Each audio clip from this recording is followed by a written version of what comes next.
I'm from Summer Solutions Hartford. We are a food justice centered program and we work in Frog Hollow, Hartford. Last summer was our first summer and we started a community garden on 2 vacant lots on Zion Street called El Jardín de Zion Street in partnership with the Somali Bantu refugee community that lives just off of that street and all of our neighbors.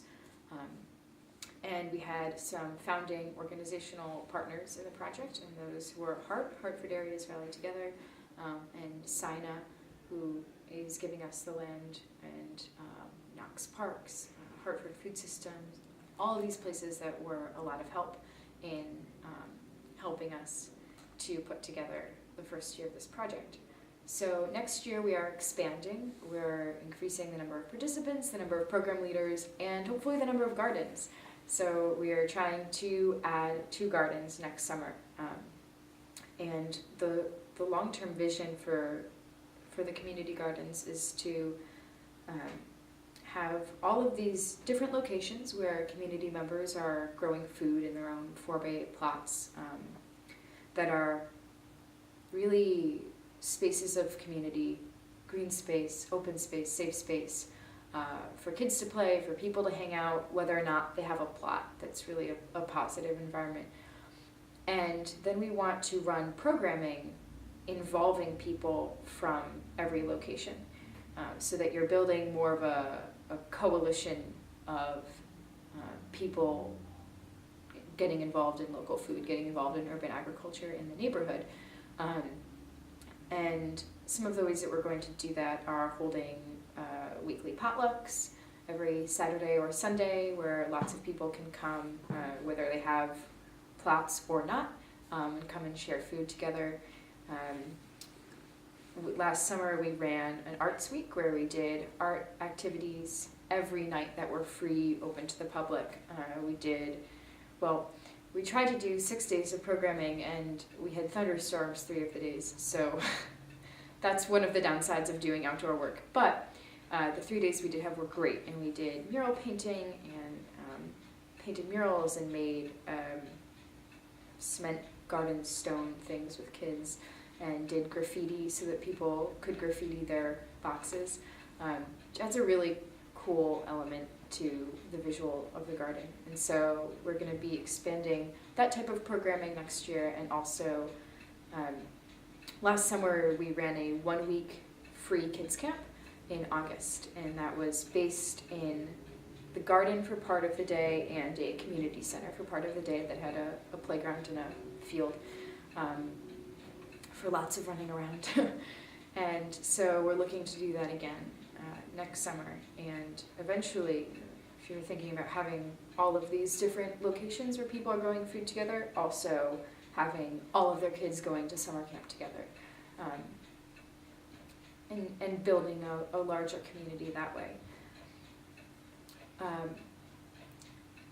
So this year, or last summer, 2011 was our first year in the garden, and we started putting it together after the 4th of July. So we planted kind of late, but still had a really great yield for planting in July,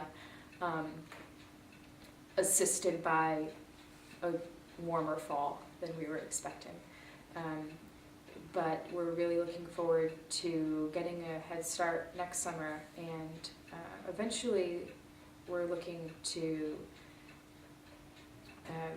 provide a way for people who are growing food to sell whatever they're not eating from their plots at the farmer's market, because there's a farmer's market every Thursday afternoon in Frog Hollow. So no one person could grow enough food in a 4x8 box to sustain a farm stand, but 150 people could. And so that's a model we're experimenting with, so that that food can stay in the community, that profit can stay in the community, and will be sort of our first step to beginning entrepreneurial endeavors in urban agriculture in Frog Hollow. Summer Solutions Hartford is a training ground for participants who want to learn about green entrepreneurship, who want to learn about leadership development, want to learn about home sustainability, cooking, urban agriculture, all of these different things. We're designing our program to encompass basic leadership skills as well as leadership experiences. So we've set this framework of the summer, developing partnerships in the spring for where people are interested in having gardens, or institutions, organizations, churches who want to help us run the summer camp, etc. And put that in place, and then what we do with it and how that works is really up to the ideas and innovation and creativity of our participants. And so the idea isn't, here's your list of things that you have to do today and your assignment, but much more, here's a framework. We're trying to increase food access, build community around it, and people come up with really cool things.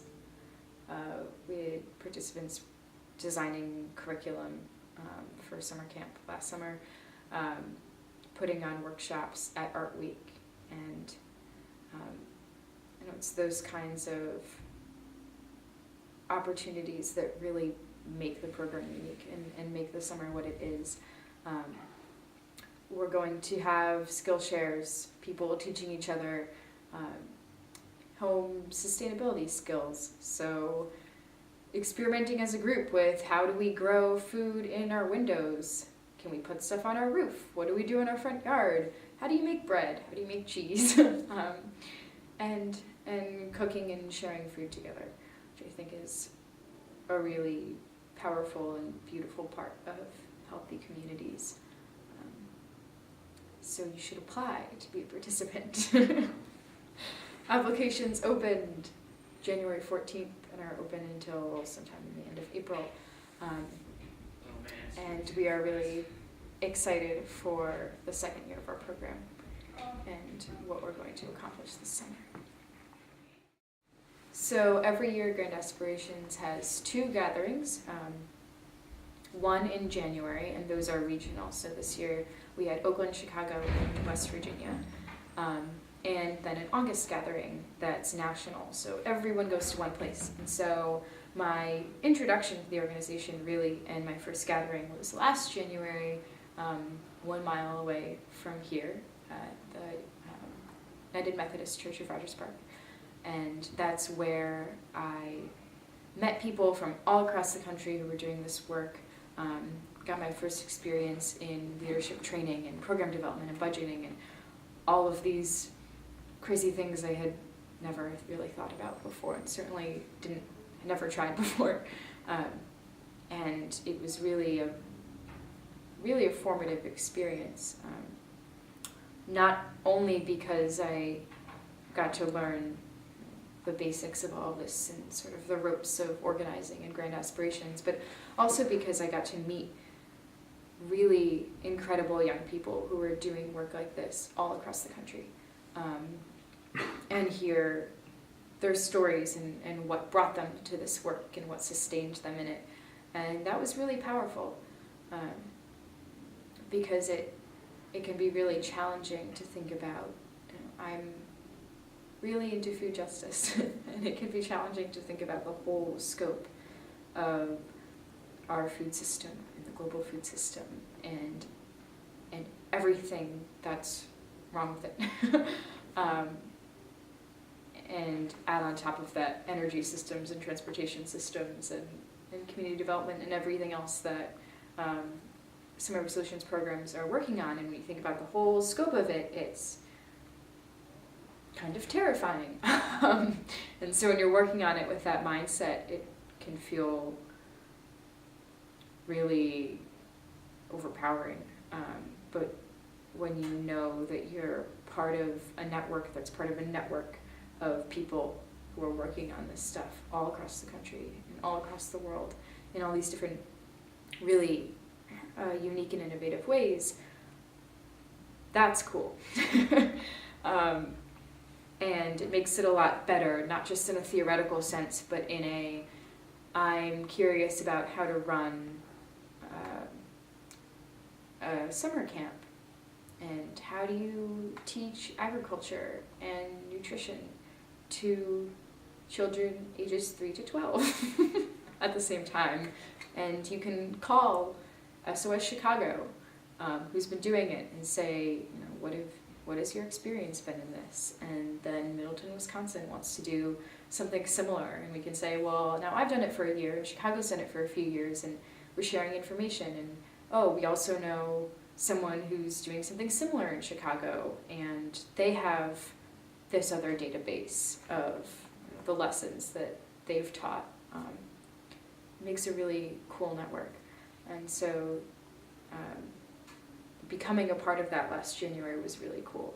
And then we ran our programs and the whole spring and summer, having calls with the whole organization. How are people doing? Troubleshooting, helping each other with our projects and the challenges that we were facing, which is really nice. And then after our programs ended in August, we all met in Raleigh.